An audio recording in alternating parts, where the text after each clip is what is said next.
Comenzamos un viaje hacia la imaginación, los sentidos,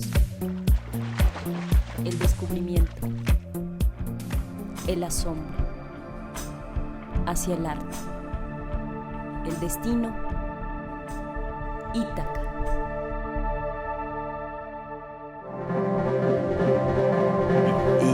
Y con las piernas colgadas iba yo dibujando las olas.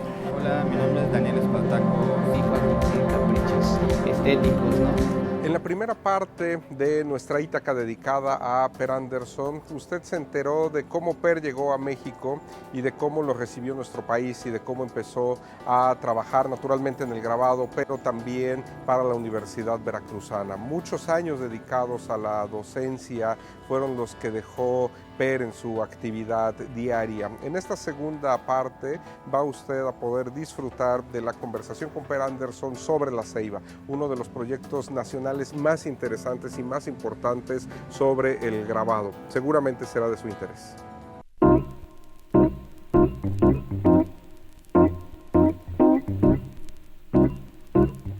Pues esta es la segunda parte de la entrevista con Per Anderson. Y bueno, Per, eres un inigualable creador de imagen y de palabras. Quisiera que nos contaras sobre la llegada a México. Llegaste al puerto de Veracruz por barco. ¿Cómo estuvo eso? Pues sí, yo no pude imaginarme venir a México, de Europa a México en avión, porque nunca había tomado un avión, no sabía lo que era volar. Yo tenía que desplazarme lentamente para integrar paso a paso el tránsito. Esto era muy bonito, el viaje por barco era un barco carguero, el barco tenía de nombre Covadonga, era de la compañía transatlántica española. Abordé el barco en Bilbao, tenían 72 tripulantes y éramos escasamente 10 pasajeros. Y era muy placentero, para mí era muy placentero el viaje porque nunca experimenté el mareo del oleaje. Incluso me amarré saqué de mi camarote sábanas del camarote, me amarré en el barandal y con las piernas colgadas iba yo dibujando las olas. Y era algo muy sugestivo porque de repente tenías las olas con una vista de arriba hacia abajo, pero en el siguiente momento tenías la vista de abajo hacia arriba. Todos los componentes para que te marearas, ¿sí? Pero no. Y yo no tenía propensión para marearme. Y nosotros, como éramos nada más 10 pasajeros, teníamos una sala comedor aparte y, oye, era desayuno, almuerzo, comida y cena, comíamos y engordamos como nunca, porque el espacio era poco para caminar en el barco. Pero cada vez eran menos y menos los que venían a acompañarme en la sala del comedor.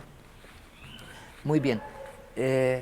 Pero en el atardeceres, o sea, en el mar, podía darse así fenómenos lumínicos de que el sol se ocultaba detrás de unas nubes y daba un alto contraste a una masa de nubes frente al horizonte.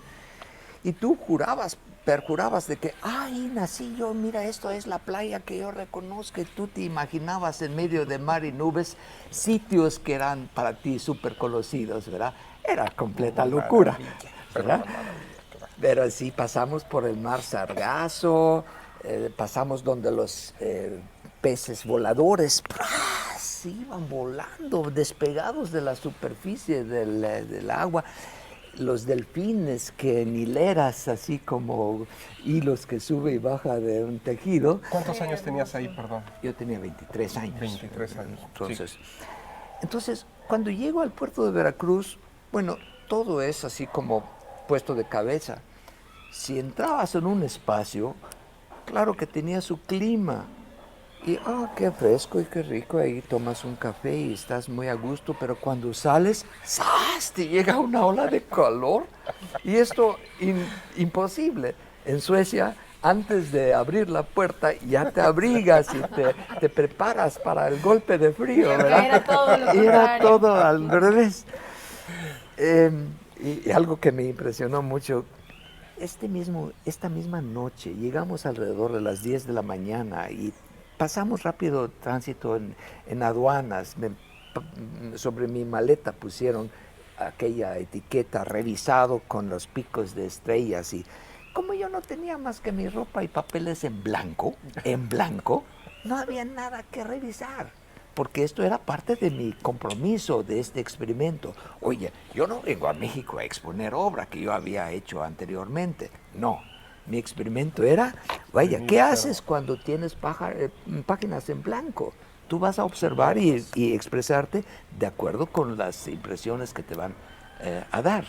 Yo no venía con ya tenía yo mi carrera comenzada, ya tenía yo exposiciones hechas, pero esto no era lo que yo tenía en mi equipaje, sino eran puras páginas en blanco, papeles en blanco.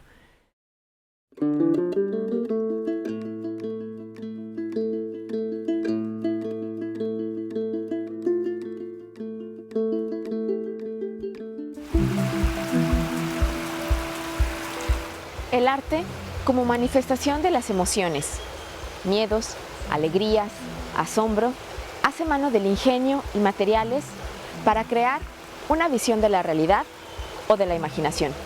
Conozcamos a Daniel Moreno.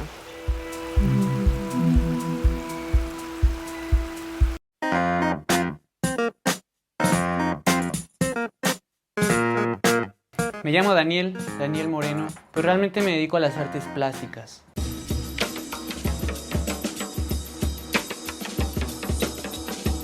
Yo estudié artes visuales en la Universidad Veracruzana, pero por la cercanía que he tenido con la danza, siempre mi trabajo se ha ido inclinando como para las artes escénicas. En general y formalmente me piden escenografía, utilería, en ocasiones vestuario y atrezo. Eso es lo que hago. ¿Atrezo? ¿Qué es eso? Atrezo, bueno, toda la parte de la producción escénica se divide en varias cosas, ¿no? La escenografía es todo lo que involucra el espacio y que tiene la cualidad de que no tiene, o sea, está creando un ambiente, una escena, pero no tiene como contacto directo con el intérprete, ¿sí? Con el actor o con el bailarín. Está formando parte de su espacio, pero no lo manipula. La utilería, al contrario, es todo aquel elemento que el intérprete está manipulando, lo está utilizando, ¿no? Por eso va el nombre de utilería. El atrezo es chistoso porque es lo que no es vestuario y no es utilería. Por ejemplo, un tocado de una bailarina folclórica no es vestuario, sino es atrezo, ¿sí? Todos los moños y esas cosas. Y bueno, vestuario creo que pues todos saben lo que es vestuario, es lo que viste, ¿no? Entonces, en general, mi trabajo tiende más hacia todo eso. Otras cosas, que es la parte como bonita, que me ha gustado mucho de mi trabajo, es todo lo que la gente va pidiendo. En ocasiones, bromeando, he dicho que me dedico a cumplir caprichos estéticos, ¿no? Sí, creo que mi trabajo es más de ese tipo. Es importante mostrar una propuesta, ¿sabes? Como un proceso de bocetaje. Te traigo, puedo hacerte un dibujo para mostrarte mi propuesta o puedo mostrarte algún trabajo que hice previamente. Y cuando se tiene una imagen se es mucho más claro, ¿no? Se deja de lado lo verbal y se está hablando ya directamente en cuestiones visuales. Eso te ancla, ¿no? Te encarrila y te conecta con la persona. Una vez teniendo esa información ya clara y precisa, pues es la parte en donde tú decides hasta dónde te metes, ¿no? Hasta dónde te metes en la producción de esa pieza.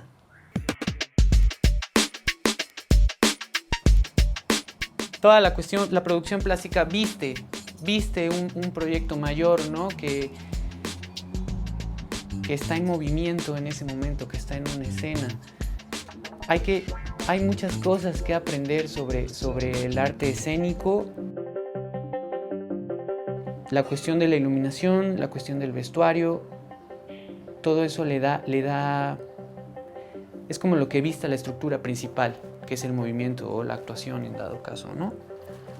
Creo que sí es muy importante, creo que no se debe prescindir jamás, ¿no? Por muy minimalista que sea la obra, se debe respetar la escena, ¿no? Siempre hay que tener una conciencia escénica, por respeto y por favor.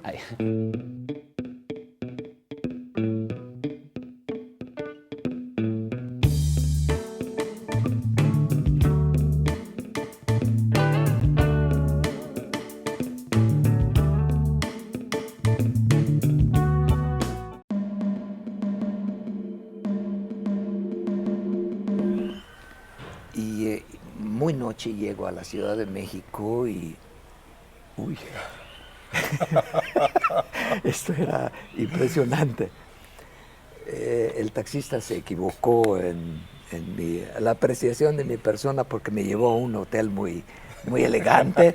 No, yo creo que esto no es para mi bolsillo. Claro, otro tipo. Me acuerdo que era el Virrey, en la esquina de San Juan de Litrán y Zaragoza.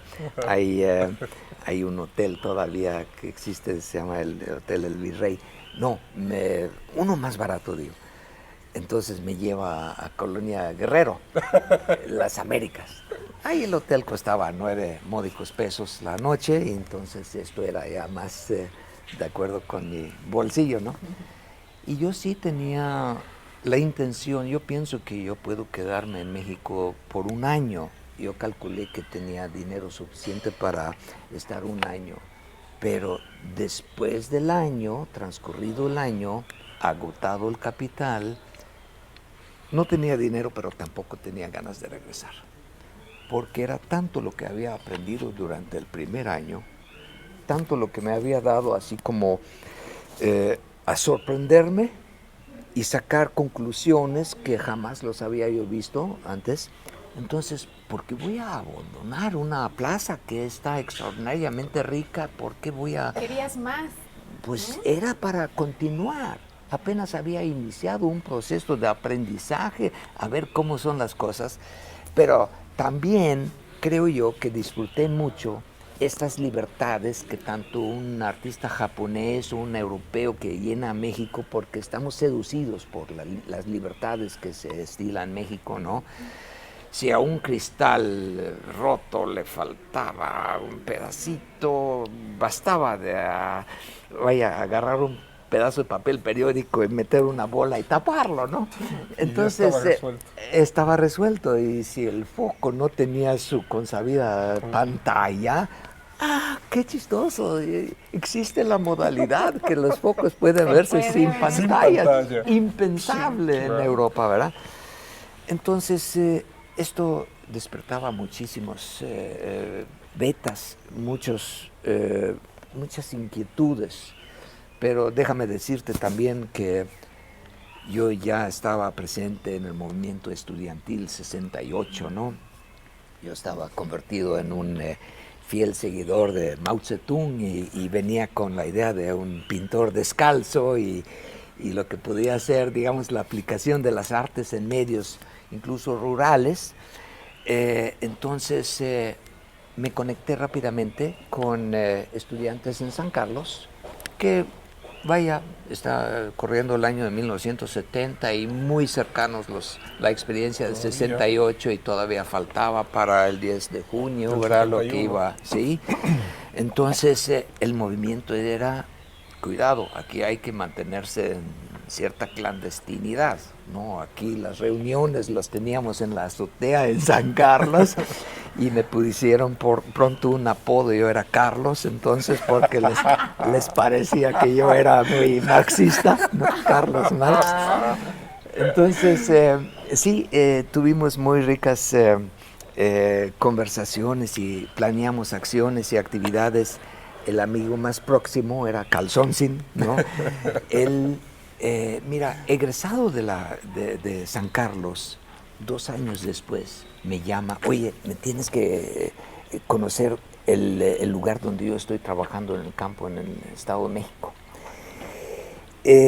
Como el Estado de México tenía por obligación de impartir clases de artes plásticas, ya teníamos que ir a dar ahí. Y me dice, él que había estado pregonando por las maravillas de Bauhaus y el diseño, yo le pregunto, oye, ¿quieres que de veras que dé yo una plática de arte moderno en tu pueblo? Cuéntame un poco, ¿cómo es el pueblo? Entonces me dice, bueno, es un pueblo pequeño, tienen cultivos de mango, frijol y maíz, es bastante pobre, pero mira, gente simpática, y yo les doy clases de diseño. Ok, se me ocurrió una cosa, mira, si sus casas todavía están sin pintar, yo sé una forma cómo hacer la pintura. Vamos a buscar barro de un sofisticado color, convertirlo en barro, en pintura y aplicarlo, y con cualquier caja de zapatos o un cartón podíamos cortar unas siluetas y formas y replicarlos sobre el guardapolvo y entonces crear un lenguaje geométrico en sus propias casas. Y esto fue algo muy simpático, fue en Santana, Xicatecoyan, y hasta una película le hicimos al torno porque era tal el entusiasmo que despertaba que hasta una brigada de pintores se formó en el sitio. Se encargaron de pintar no solamente este pueblo, sino 5 pueblos vecinos. ¡Qué maravilla! Fer, vamos a hacer una pausa y continuamos.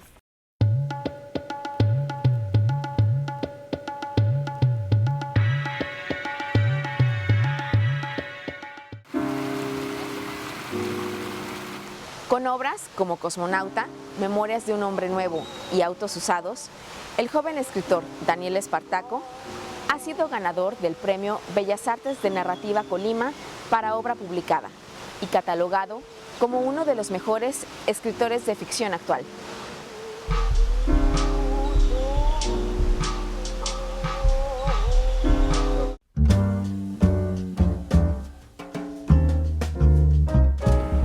Hola, mi nombre es Daniel Espartaco Sánchez y soy escritor.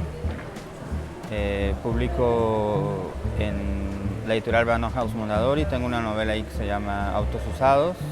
Nací en Chihuahua, y casi todo lo que escribo tiene que ver con esta ciudad, y es el tema de autos usados, cómo era vivir allí en los años 90, y pues todo el tiempo estaba pensando que te quieres ir a otra parte, ¿no? Lo cotidiano es la base de la literatura, porque mucho de lo que está aquí o este momento va a desaparecer. Esto es un momento cotidiano, aunque haya cámaras y cosas así. Entonces muchas veces vale la pena ponerlas por escrito. Es como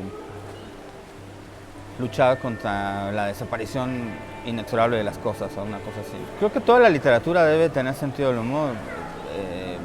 Siempre digo que Dostoyevsky nos imaginamos que era un tipo como muy trágico, que todo el tiempo estaba sufriendo, pero si lo lees con atención, él todo el tiempo estaba contando chistes sobre sus contemporáneos, sobre sí mismo. Es decir, el humor es parte de lo creativo, ¿no?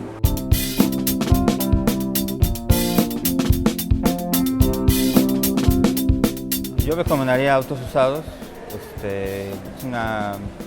Es un libro que tiene humor, que es un poco trágico, que tiene ahora sí que pues un poco de todo, ¿no? Bueno, es mi primera novela y disfruté muchísimo escribiéndola, y luego gané un premio, así tengo que hablar de mí. Entonces es también el libro que más, como digo, recompensas me ha dado. O sea, así como los papás, ¿no?, que le dicen a su hijo: oye, gracias por comprarme una camioneta del año. Toda la universidad que te pagué, eso me costó algo, ¿no? Así siento yo, me siento orgulloso de ese libro. Aunque estoy perfectamente consciente de que es una novela imperfecta, yo calificaría que es una obra que trato de hacerlo de la manera más sencilla posible, con la menor pretensión posible. Me interesa el lector, antes que nada, me interesa que el lector pueda leer mi libro. Lo mejor que me pueden decir a mí, me lo han dicho, me siento orgulloso de eso, es: oye, leí tu libro y me lo eché en 2 horas o 3 horas o en una tarde. Eso para mí es lo máximo, porque a mí es la clase de libros que a mí me gusta leer, ¿no?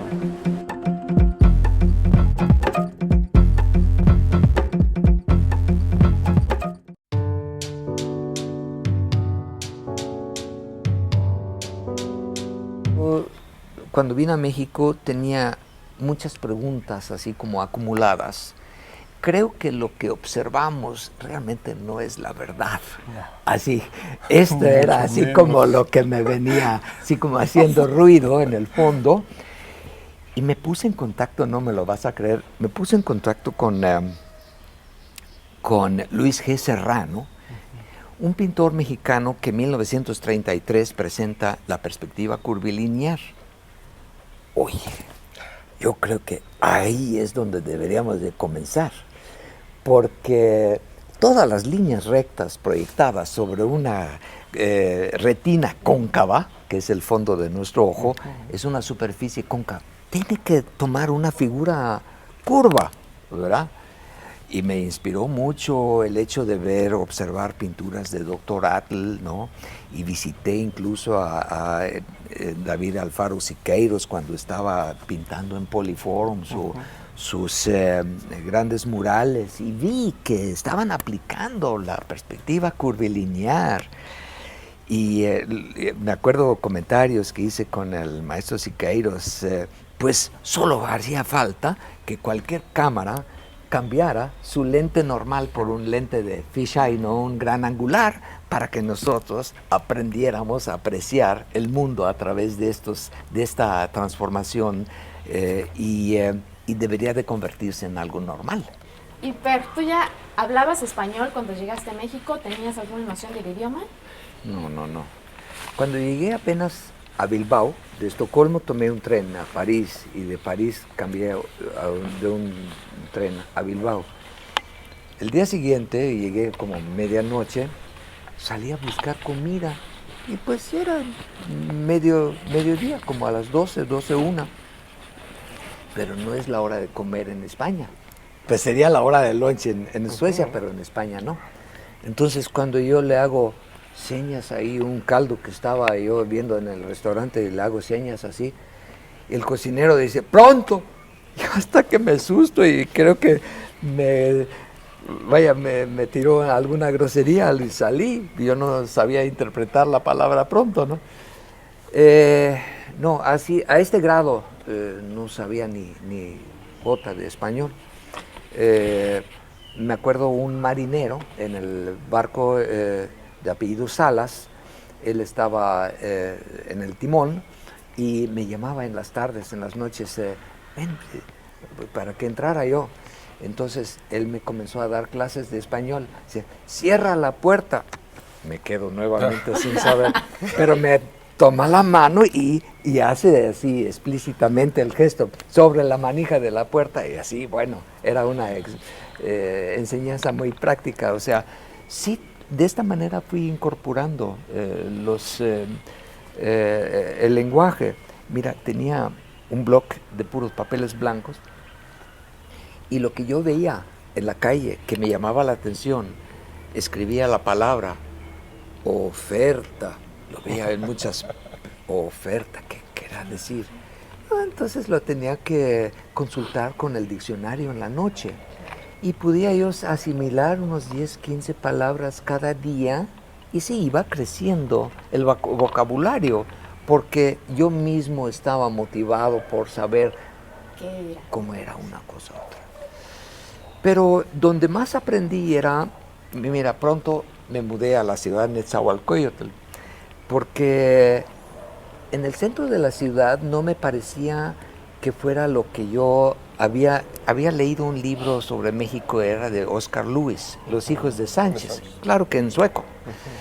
Y cuando yo preguntaba a los amigos en San Carlos, oye, ¿y dónde viven los hijos de Sánchez? Entonces uno de estos compañeros me llevó a la ciudad de Nezahualcóyotl, y ahí efectivamente, ahí estaban. Entonces, estando en la ciudad de Nezahualcóyotl, yo me interno entonces en un pequeño lote que no tenía más que 8 por 12 metros. La la dueña tenía 2 hijas, y cansada ella de que había sufrido continuamente robos y asaltos, dejaba que una familia, una señora con 6 hijos de Guanajuato, también hiciera su casa ahí, como haciendo la guardia. Mientras ella estaba afuera, por lo menos la familia y los 6 hijos iban a cuidar la casa. Y en el mero fondo, ahí me daban a mí a rentar una casa que no era más que unas cuantas hiladas de tabicón gris a medias. Lo tenía que levantar, poner techo de cartón para yo acomodarme ahí. Esto fue mi primer año que me lo pasé en México así, en la ciudad de Nezahualcóyotl. Y fue un entorno muy interesante, porque ahí aprendí más de español. ¿Cómo? Porque los 6 hijos de la señora tenían que ir a la escuela y tenían sus problemas para aprender a leer, y sus libros de primaria para mí eran así también. Así claro. Aprendí yo más.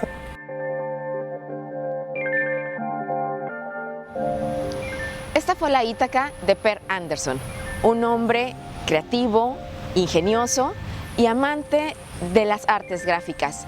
Esperamos que haya disfrutado de esta Ítaca tanto como nosotros. Los invitamos a que nos acompañe en nuestra siguiente Ítaca para que haga de esta su Ítaca.